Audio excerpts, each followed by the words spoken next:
Hi, welcome to Artist and Critic. I'm Don Gray. Tonight I would like to feature the work of my wife, Jessie Benton Evans, who is a member of the Street Painters, the group of 8 artists to which I also belong, who are exhibiting at Adelphi University in Garden City, at Brooklyn Law School, and at the Lever House on Park Avenue in Manhattan.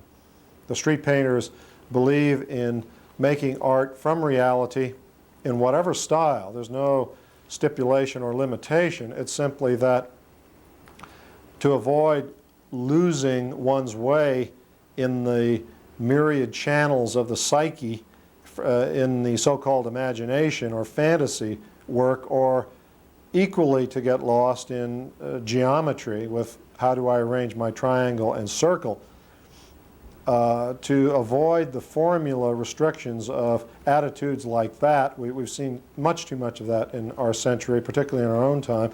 The Street Painters and Jessie Benton Evans are trying to paint their own personal experiences, what's important to them personally in their own lives, what excites them, why things that they need to paint.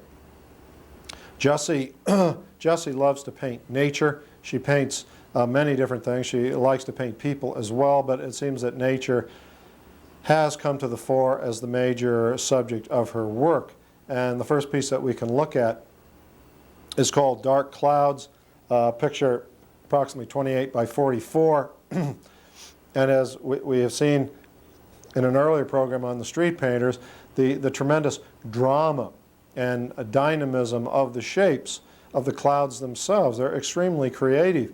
Now Jessie will argue, not argue, but soundly maintain that these shapes are in reality, that clouds look like this. And indeed, of course, they do.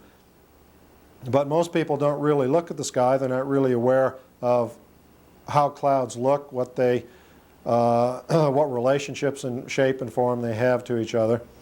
And but it's true that Jessie exaggerates contrasts in order to get some of the power and the contrast and the beauty that nature has, because after all, she is faced with the challenge that all artists are of reducing the grand scale of nature to the small size of a canvas.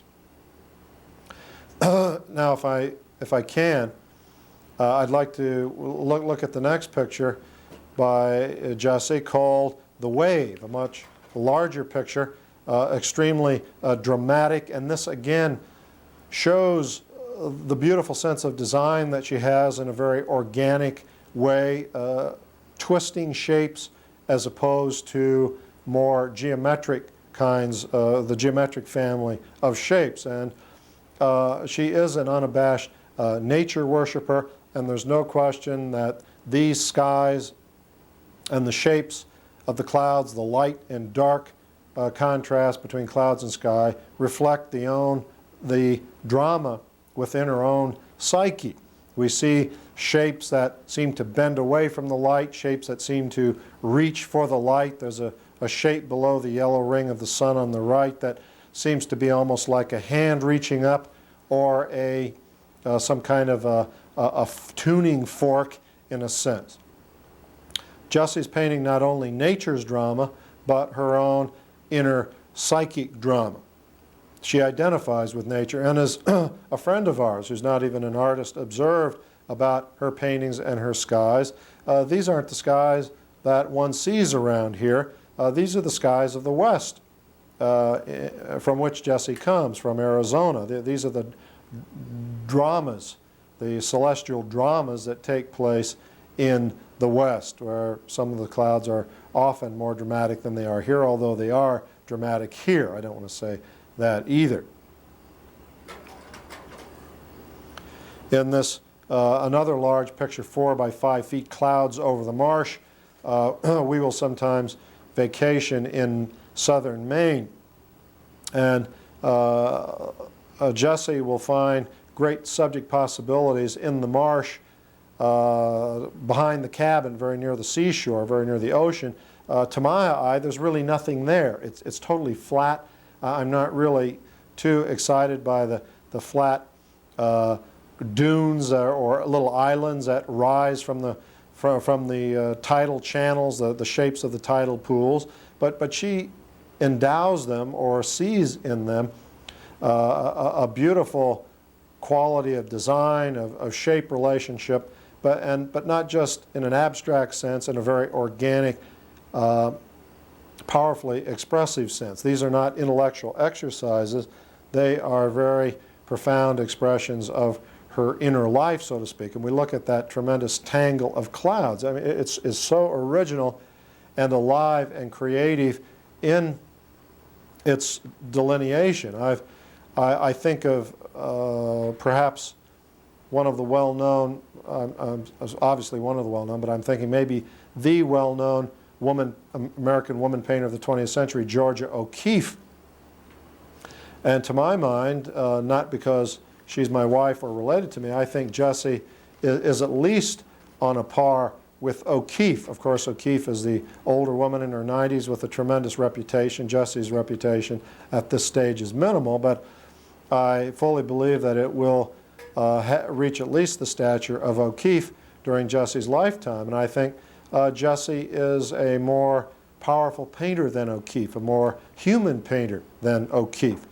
O'Keeffe's pictures, as beautiful and symbolic as they are, have a certain withdrawn quality about them. And you've seen pictures of the woman. She herself has a kind of an impersonal, withdrawn quality, as if her spark of life is deep within her and protected very carefully from the approaches of others. Now, this may not be the case in personal relations with Georgia O'Keeffe, but she just gives that feeling to someone who doesn't know her. And her paintings do that to me. I think of some of her skulls, her flowers, and as romantic and sexual as they are in their imagery and as beautifully painted, they're very private, kind of withdrawn paintings. I think Jessie's humanity is much more accessible, and her creative intensity, I was going to say at a higher level, although perhaps it's just at a different level. We look at Jessie's, another painting of the marsh at low tide. We see some of the channels, actually the tide's coming in, and the harbor's name is Brave Boat Harbor. I won't go into the local lore of it, but we see instead of the sky having the wonderful organic twisting shapes, the earth does in terms of the flow pattern of the channels. They're so alive, so they're almost like lymph channels in the body, or blood vessels, or a circulatory system enlarged in a sense. The earth becomes luminous with the arrival of the waters, so to speak, and the heavenly light of the sun sparkles upon them. Now, I don't want to detract from the picture, but draw your attention to a shape that a friend drew our attention to. One channel has the shape almost of a rabbit in the lower right-hand corner. I don't think Josie will mind. Excuse me, you caught me doing a little sanitary housekeeping there. Won't mind me drawing attention to it, but obviously the ears looks like an Arizona jackrabbit. That's not an eastern cottontail either. Perhaps, again, a remnant of her Western upbringing. But powerful, living, vivid creations. We look at a next picture, a very large rural landscape painted in the farmland where we live northwest of New York City. Mounts Adam and Eve, two mountains next to each other in the distance. And we see that tremendous sky, again, the light of the sun. Perhaps we can pull back on the picture a little bit and get the whole, well, I guess we are having the whole scope of it. And the sweep and scope of it, it's a little hard to pick up. Perhaps the sky is so light and the land relatively dark that the camera has difficulty reading in the darker sections. But very solidly painted, a wonderful sense of depth and space, and the expression of the unity of earth and sky, the organic unity of really life itself. This becomes not just simply descriptive landscape painting, but landscape painting raised to the level of a symbol that expresses the integrity of life, the wholeness of life, the meaning of life, if you will.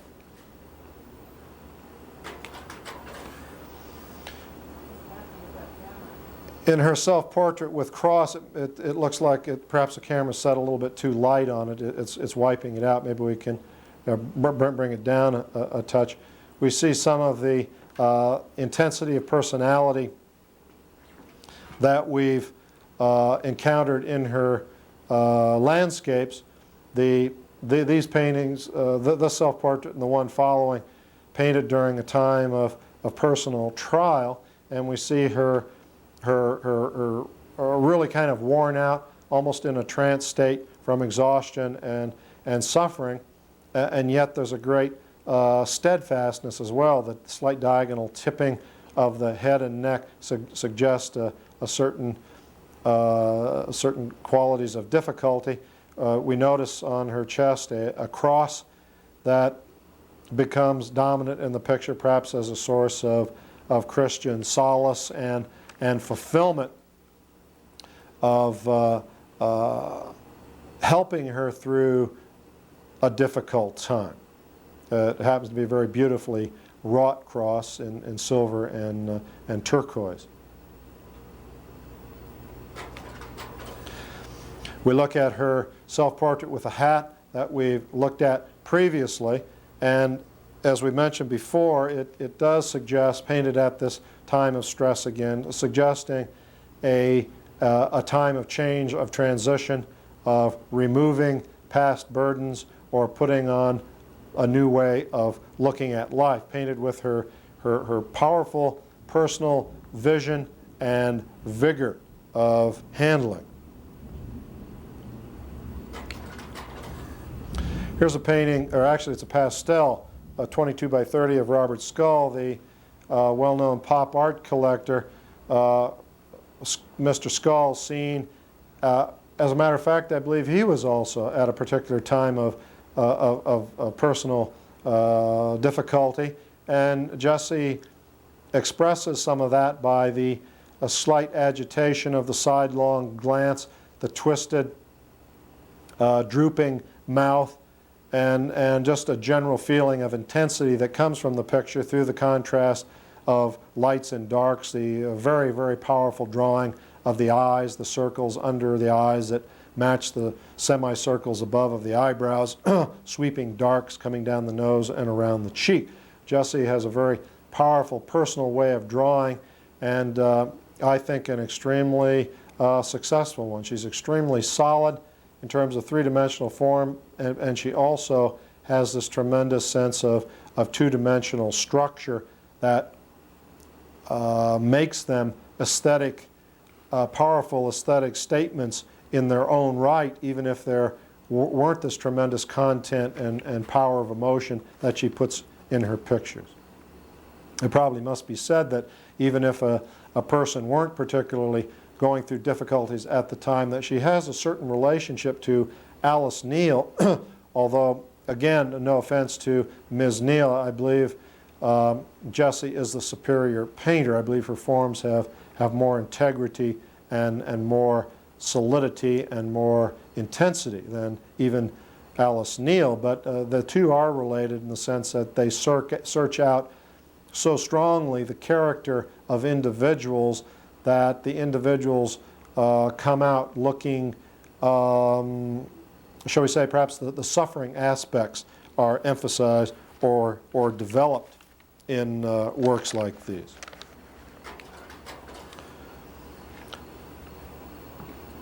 A theme in Jessie's landscapes, as well as clouds, seem to be paths or roads, as in this hilly farmland landscape, road to dark trees.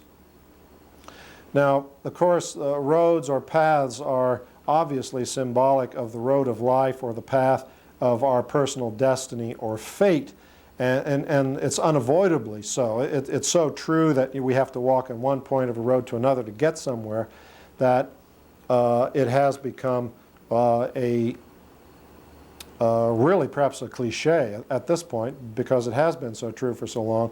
We speak of the road of life, and we use it in our writing or our speaking, or perhaps we say it more creatively, those writers who would use it more creatively. But I think in this painting, we see again a sense of destiny, and interestingly enough, it's a light road going toward dark trees. And of course, the trees, being dark, do not offer a tremendous sense of hope and refreshment. There's a certain sense of perhaps darkness in terms of despair. We look at the sun in the upper left-hand corner. It's not a luminous golden disk, but rather an opaquely gray one that was like that, I'm sure, at the time she painted it, due to atmospheric conditions, clouds and so forth. But this is not a landscape that is one to give comfort, that at this time destiny and fate do not seem all that hopeful or rewarding. We look at her road with puddles, and look what she does with it. Look how she abstracts it. Look how the puddles become almost like obstacles in the path, almost like stones. You know, she kids about the painting. She talks about it, the path, as being her python, you know, or being a python, a snake with its mottled skin and so forth. And you know, you could carry it, you know, make a great belt if we were going to do that thing to animals, which we shouldn't do in this day and age. But the path, again, is the path of life, the way to destiny, to fulfillment, to reach one's goal, whatever the particular goal might be. And these are solid, as I say. They could almost be stones. They could be holes, deep holes, rather than shallow depressions. And as such, one would have to step carefully to make one's way through the path. And at the end of the path, perhaps we can raise the camera up just a little bit and see again what lies in the distance. Again, it's not that hopeful. We look at the dark trees there on the right, and they have these two little squint eyes, rather like a dark little monster gleaming over, you know, waiting to leap on and become immense, leap on the person who dares tread on this serpent pathway. And it's interesting that Jessie in the past has drawn little hairy grinning monsters with little eyes like that, and I'm sure this just happened unconsciously. It's a nice little detail of the painting. We see how deftly fence posts and the path and the pasture are brushed in. In this next picture, Road Through Trees, we have again the sense of entering a path light dappled, but again the path with its striations could almost be seen. We could maybe tip down a little bit and get a sense of the path and see some of the striations, which beautifully express light, but also could be, like the puddles in the other path, obstacles, because let's face it, they do cut across the path like writhing veins or trenches or little walls, and making its way deep into the forest, a suggestion of light coming through the forest and the dappled light that appears by it. This picture, in looking at it, reminded me of a Robert Frost poem, a very short one, Stopping by Woods on a Snowy Evening. And I'll take my glasses off to read the stanzas. Most people put them on. I take them off. It starts out rather superficially in the first three stanzas. I'm sure many of you know it. And then it hits suddenly the deep, dark secret of it in the fourth. Whose woods these are, I think I know. His house is in the village, though. He will not see me stopping here to watch his woods fill up with snow. Of course, Jessie's isn't snow-filled, but my little horse must think it queer to stop without a farmhouse near, between the woods and frozen lake, the darkest evening of the year. He gives his harness bells a shake to ask if there is some mistake. The only other sounds the sweep of easy wind and downy flake. And so through the first three stanzas, we're dealing with relatively innocent reality, one would think. This the simple pause to perhaps enjoy the landscape. But then, the fresh air, and perhaps hear an owl call in the evening. Of course, he doesn't mention the owls, but the harness bells do shake. But then we get to the deeper, darker secret of it, as some of Jessie's paintings suggested, the deeper, darker side of existence. The woods are lovely, dark and deep, but I have promises to keep, and miles to go before I sleep, and miles to go before I sleep. And of course, the woods are lovely, dark and deep, and one is tempted to go into the woods of death, of no longer caring about life, of oblivion. But the call of life is too strong. One has a duty to go on, to continue trying. I have promises to keep. And the miles to go before I sleep, the sleep of death, of course, the sleep of finality, of the end of all things. There are years to go, hours that build to days, that build to weeks, that build to years before one can say, I'll die. And when, in the second stanza, when he stops, the horse must think it queer, the darkest evening of the year, I'm sure that's speaking of some extremely dark, suffering moment of Frost himself, when he is thinking about suicide, perhaps. I'm not saying Jessie's thinking about suicide, but I think there's an equal darkness within this apparently simple poem as there is in the darkness and the expressiveness of some of these cloud paintings and the darkness of some of the road or destiny pictures. In other words, there's great depth and expressive power in them. See, if this one doesn't offer total promise, although I don't think it's perhaps as heavily loaded as Frost's poem itself, let's compare it to another view through woods. Actually, it's on the same path, but she's deeper in the woods in the actual physical setting of painting it.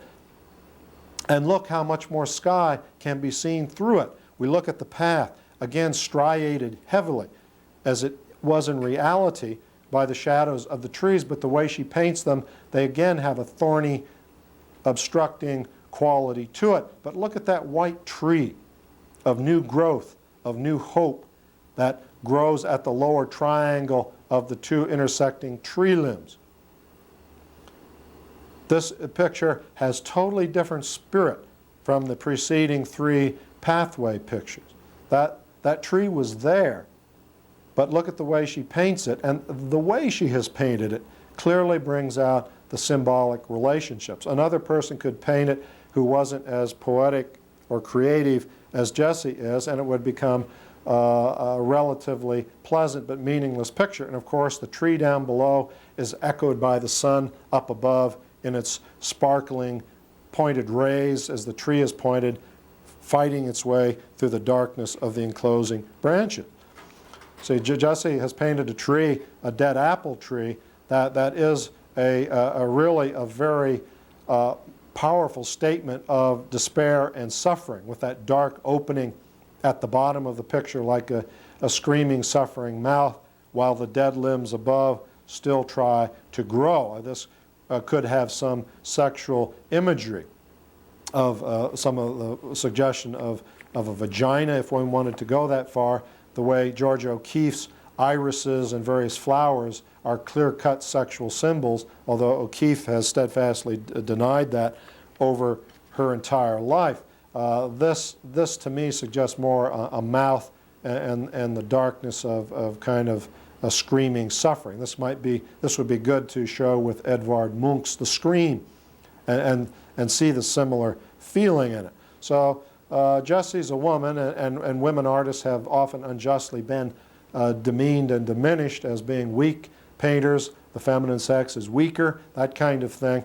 But women are strong, women are tough, and in real life as in art, and you get a powerful woman painter, and there's no difference between them and the male in terms of creativity and power, whether one can detect femininity in style or attitude.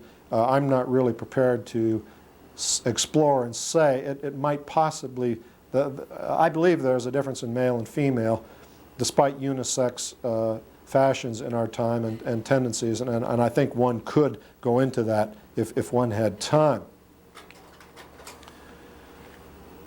Jessie's done some beautiful pastels, and this, again over the marsh in Maine, shows the tremendous innate creativity, the tremendous variety of shape and feeling, a very powerful, dominant, rising, healthy shape, one might say, in its massiveness, in its stability.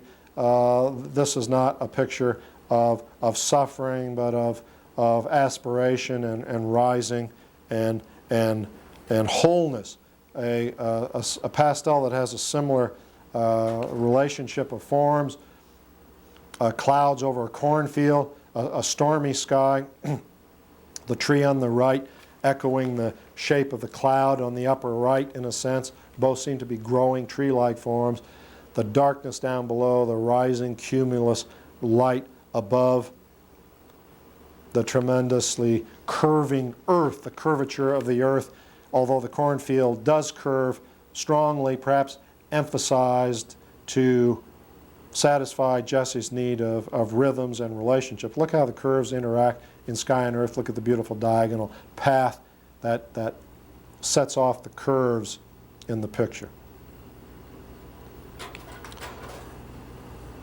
Another pastel called Windy Day, and we sense wind, we sense movement in the diagonal light streaks of pastel that suggest perhaps higher cirrus clouds over the lower, almost dancing, walking. Some of the clouds seem almost to have legs as they trot across the sky.